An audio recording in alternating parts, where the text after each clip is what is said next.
Okay,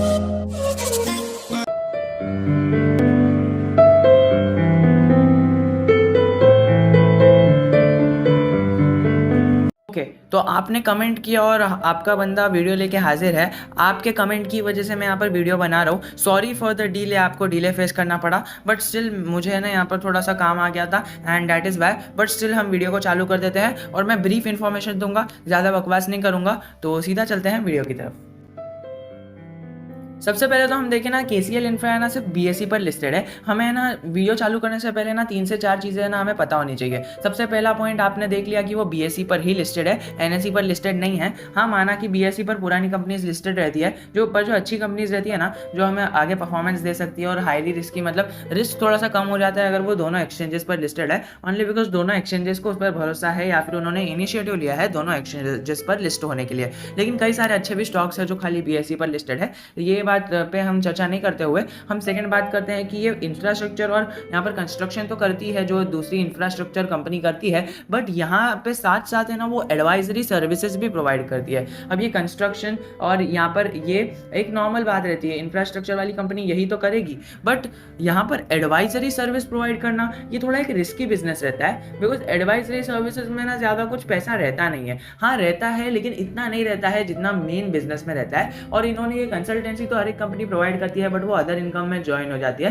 but इन्होंने ना अपने मेन इनकम में ज्वाइन करके ये बता दिया है कि हमारा यहाँ से भी रेवेन्यू अच्छा खासा आता है। तो इन्होंने ये बताया है कि यस, हमें तो यहाँ से ना अच्छा खासा रेवेन्यू आता है, तो आप अपनी देख लो। तो ये तो हो गया कंपनी की बात। बट अगर हम इसका फाइनेंशियल ट्रेंड देखें तो मैक्स चार्ट पैटर्न हमें पॉजिटिव में दिख रहा है। बट अगर हम यहाँ पर बीच वाले चार्ट पैटर्न को यहाँ पर हटा देना, जो ऑपरेटर्स का यहाँ पर गेम था, यहाँ पर से ऑपरेटर्स का गेम हटा दे, तो हमें पता चलेगा कि ये जो स्टॉक है ना, ये स्टॉक है ना सीधा सीधा एक लाइन में ट्रेड हुआ है। मतलब ना कि ऊपर गया है ना कि नीचे है, मतलब ऐसा एकदम ऊपर नहीं गया है और एकदम नीचे भी नहीं आया है। तो वो ऐसा है ना कि एक रेंज बाउंड यहाँ पर ट्रेड किया है। अगर हम हाई देख ले तो यहाँ पर हाई उसने कुछ बनाया था 7 रुपये का, और अभी भी हाई बनाया है 4 रुपये का। देखिए 7 रुपये का बनाएगा तो फिर ये ऐसा चले जाएगा, यानी डबल हो जाएगा। तो फिर यहाँ पर दिख रहा है कि हमें 1 रुपये पर लिस्ट होती हुई दिखी थी, फिर कंपनी अच्छा खासा 13 रुपये तक चले गई।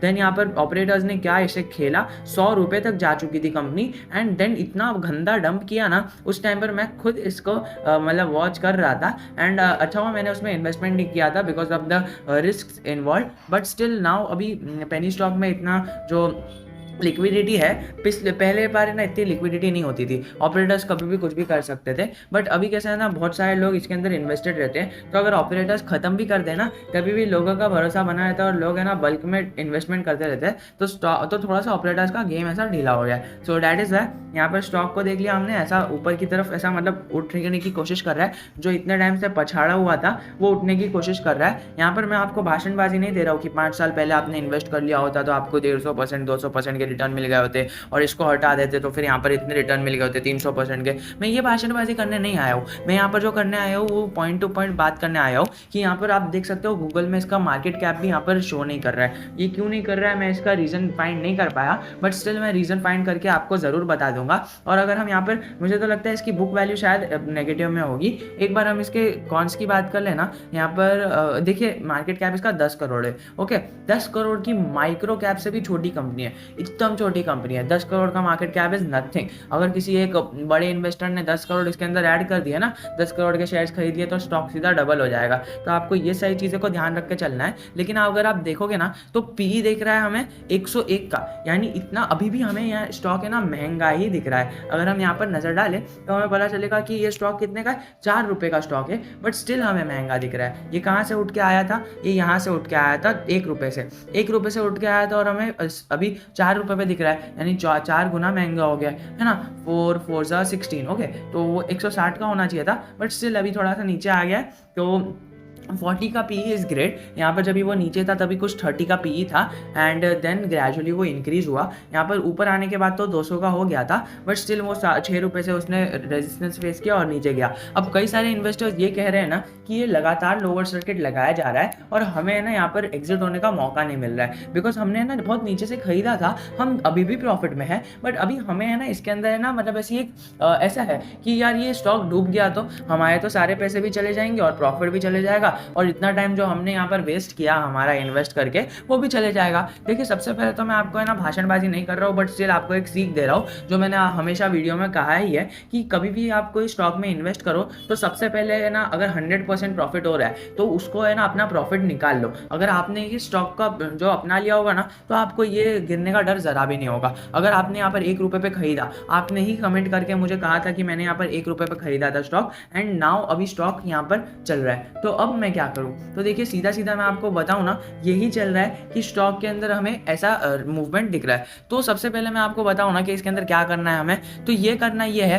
कि हमें ना यहाँ पर अपना 100% प्रॉफिट बुक करके चलना है। अगर हमने यहाँ पर 1 रुपये पे खरीदा था और अगर यहाँ पर थोड़ी अपवर्ड मूवमेंट आना चालू हो जाती है ना तो फिर से लालची नहीं बनना है। अगर आपको 100% का प्रॉफिट अभी भी हो रहा है ना तो आप है ना अपना कैपिटल एटलीस्ट सेव कर लो एंड देन जो भी प्रॉफिट है, जो भी मतलब कैपिटल से तो ज़्यादा ही रहेगा ऑब्वियसली, बिकॉज 100% प्रॉफिट हो रहा है, तो उसको छोड़ दो एंड जो नया कैपिटल है ना, जो पहले वाला अभी हमने कैपिटल सेव कर लिया है, वो किसी और पेनी स्टॉक में लगा दो, या फिर आप वो कैपिटल का थोड़ा सा हिस्सा है ना अपने पोर्टफोलियो में डाल सकते हो। जो लार्ज कैप क्वालिटी स्टॉक्स आपने बाय करके रखे हैं अपने पोर्टफोलियो में, सबसे ज़्यादा मतलब जो अमाउंट रहता है ना वो लार्ज कैप को देने का, उससे थोड़ा है ना मिड कैप को देने का, उससे थोड़ा माइक्रो कैप, स्मॉल कैप, और उससे थोड़ा माइक्रो कैप को देने का, और पेनी शेयर को तो सबसे कम देने का। बट स्टिल पेनी शेयर है और लार्ज कैप है जैसे आरकॉम, आर कैपिटल, तो उसके अंदर हमें देखने की बात हो जाती है कि क्या चल रहा है। ये सारे शेयर्स में तो हमें यहाँ पर हमें केस होता हुआ दिख रहा है। वीकनेस की बात करें तो वीकनेस है ना इसका, उनकी नेगेटिव ब्रेकआउट दिया है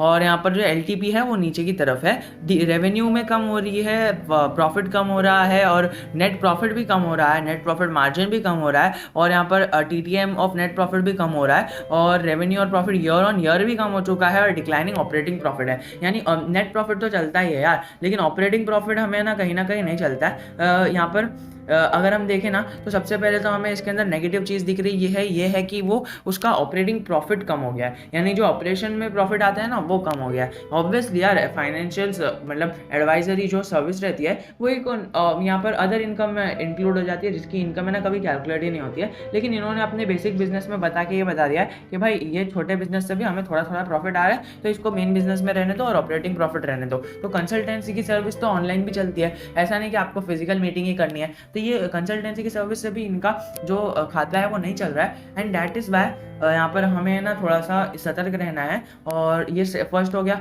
सेकेंडली हम बात करें तो इसका जो यहाँ पर सर्विसेज है वो नहीं चल रही है, एंड देन इसका जो ब्रेकआउट है वो दे रहा है, मतलब क्वार्टर ऑन क्वार्टर भी और ईयर ऑन ईयर भी पीई भी हाई है, और सेक्टर का पीई देख सकते हो आप, NBCC, NCC, ITI जैसे बड़ी बड़ी कंपनीज यहाँ पर 35 का पीई लेके चल रही है, और इसका अकेले का पीई आप देख लो ना तो 100 का है, तो आप समझ सकते हो कितना महंगा है। अब ये पीई के हिसाब से अगर हम देखें तो बहुत ज़्यादा ओवर वैल्यूड है, एंड स्टिल इसके अंदर ना हमें नीचे की मूवमेंट एक्सपेक्ट करनी चाहिए अकॉर्डिंग टू पी जो कह रहा है मैं वही कह रहा हूँ। और यहाँ पर जो दूसरी इंपॉर्टेंट चीज़ है जो हमें हमेशा की तरफ नोट करने की चलने की है ना, और ये खतरा भी है, खतरे की घंटी है, कि प्रमोटर्स ने अपनी होल्डिंग को प्लेज करके बढ़ा दिया है, मतलब प्लेज जितनी होल्डिंग थी उसको बढ़ा दिया है, यानी कंपनी को पैसे की जरूरत थी, लेकिन इनकी जो होल्डिंग है वो 6% से ही बढ़ाई है, तो वो थोड़ा हमें मतलब ठीक मोमेंटम देती है। बट स्टिल अगर हम देखें तो यहाँ पर हमें न्यूट्रली मोमेंट दिख रहा है, हमें प्लेज्ड होल्डिंग और ऑपरेटिंग प्रॉफिट यहाँ पर से कम होते हुए से हमें तो यहाँ पर बेरिश मोमेंट दिख रही है, बट इन्होंने बताया है कि हमें यहाँ पर न्यूट्रल मोमेंट दिख रही है।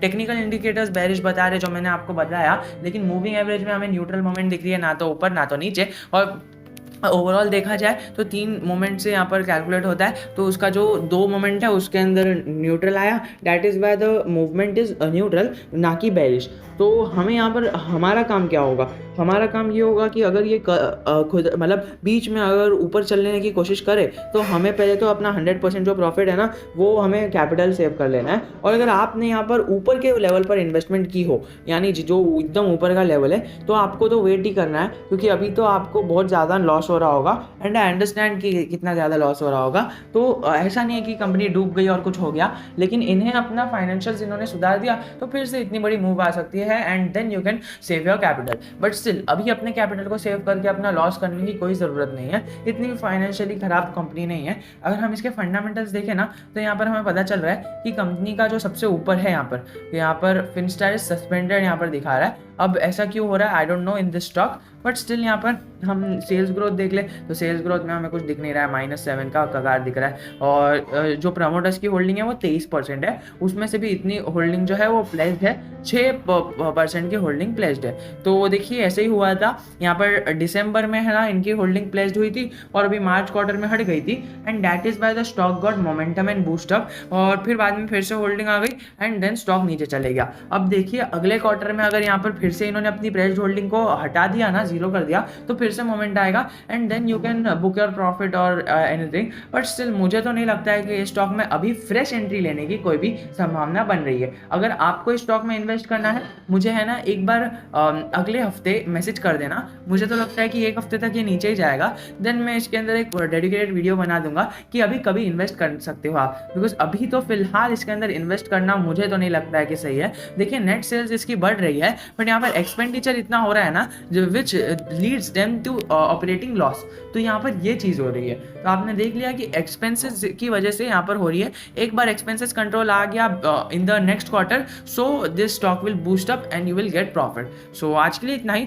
आशा करता हूँ आपको जो चाहिए था वीडियो में वो आपको मिल गया होगा, और अगर नहीं चाहिए था कमेंट मी डाउन, सिर्फ आप ही के लिए वीडियो बनाया था और कोई देखता नहीं है। अगर मैं आपको स्क्रीन पर लेके चलूँ, आपने पहले मैंने एक वीडियो बनाया था, आपने वो भी देखा होगा, तो ज़्यादा लोगों ने देखा भी नहीं था, and this is dedicatedly made for you. So आशा करता हूँ आपको वीडियो पसंद आया होगा। जय हिंद, जय भारत।